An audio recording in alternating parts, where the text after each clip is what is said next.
রাশিয়ার লাগাতার হামলায় বর্তমানে দিশেহারা হয়ে পড়েছে ইউক্রেন। এই মুহূর্তে বড় সিদ্ধান্তের পথ যেন খুলে দেওয়া হয়েছে। রক্তক্ষয়ী সংঘর্ষের মাঝে এবার সেনা প্রধানকে বরখাস্ত। ক্ষুব্ধ জেলেনস্কির জনরোষেই নাকি এই সিদ্ধান্ত গ্রহণ। বিস্তারিত জানবো, সঙ্গে যুক্ত হয়েছে প্রতিনিধি সৌম্য মুখোপাধ্যায়। সৌম্য, হঠাৎ করে যেন উত্তেজনার পারদ আরো চড়তে শুরু করেছে রাশিয়া ইউক্রেন এই যুদ্ধের রক্তক্ষয়ী সংঘর্ষের মাঝে বড় সিদ্ধান্ত, কি বলবে? দেখো, বিষয়টা হচ্ছে যে কয়েকদিন আগেই ইউক্রেনের তরুণ প্রতিরক্ষা মন্ত্রী এবং জনপ্রিয় প্রতিরক্ষা মন্ত্রী মাখাইল ফেদোরভকে বরখাস্ত করা হয় এবং সেই ঘটনাকে কেন্দ্র করে কিন্তু যুদ্ধের মাঝেও ইউক্রেনে চরম রাজনৈতিক সংকট দেখা দিয়েছিল।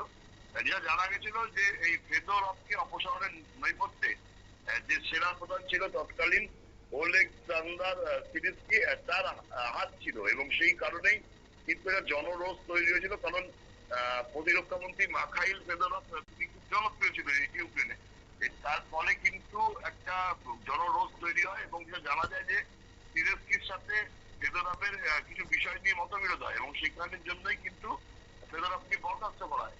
আর তারপর থেকেই কিন্তু প্রবল জনরোষ এবং বিরোধী দলগুলো রাজনৈতিক চাপ দিচ্ছিল। তার জেরেই কিন্তু এবার যুদ্ধ যখন লাগাতার চলছে, ক্রমশ রাশিয়া তাদের হামলার জাহাজ বাড়াচ্ছে, মস্কোর ক্ষেপণাস্ত্র এবং ড্রোন মোটামুটি ইউক্রেনকে রক্তাক্ত করে দিচ্ছে, ঠিক তখনই দেশের সেনা প্রধানের বিরুদ্ধে ইউক্রেনের ভ্লাদিমির জেলেনস্কি দেশ জুড়ে প্রবল বিক্ষোভ হচ্ছিল। তার মাঝেই কিন্তু তিনি সেনাপ্রধান ওলেকজান্ডার সিরেস্কিকে বরখাস্ত করলেন এবং তার জায়গায় মিখাইল দ্রাপদিকে তাকে কিন্তু নতুন সেনাপ্রধান করা হয়েছে। প্রবল জনমত এবং রাজনৈতিক চাপের কাছেই কিন্তু এই সিদ্ধান্ত বলেই মনে করা হচ্ছে।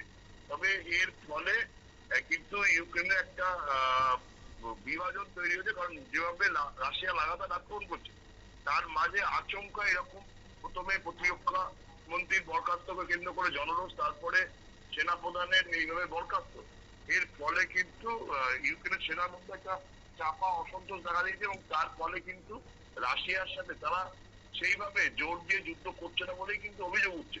ফলে এই পরিস্থিতিতে দাঁড়িয়ে রাশিয়া কিন্তু আরো আক্রমণে যদি জাহাজ বাড়ায় তাহলে ইউক্রেনের অবস্থা আরো খারাপ হবে বলেই কিন্তু আশঙ্কা আন্তর্জাতিক মহলে। শতাব্দী, ধন্যবাদ। রাশিয়া এবং ইউক্রেন যুদ্ধের এই রক্তক্ষয়ী সংঘর্ষের পরিস্থিতির মাঝে বড় সিদ্ধান্ত ইউক্রেন প্রেসিডেন্টের এবং সেনাবাহিনীর শীর্ষ পর্যায়ে পরিবর্তন এনে তিনি বরখাস্ত করেছেন দেশের সেনা প্রধানকে। অন্যদিকে জেলেনস্কির দাবি হচ্ছে যে যুদ্ধের মতো এই গুরুত্বপূর্ণ সময়ে নতুন নেতৃত্ব এবং নতুন কৌশল প্রয়োজন, তাই এই সিদ্ধান্ত নেওয়া হয়েছে। তবে ইউক্রেনের প্রেসিডেন্টের এই সিদ্ধান্তকে কেন্দ্র করে দেশ জুড়ে কিন্তু এখন তীব্র আলোচনা শুরু হয়ে গেছে। নিয়ে নিচ্ছে ছোট্ট একটি বিজ্ঞাপন বিরতির, সঙ্গে থাকুন।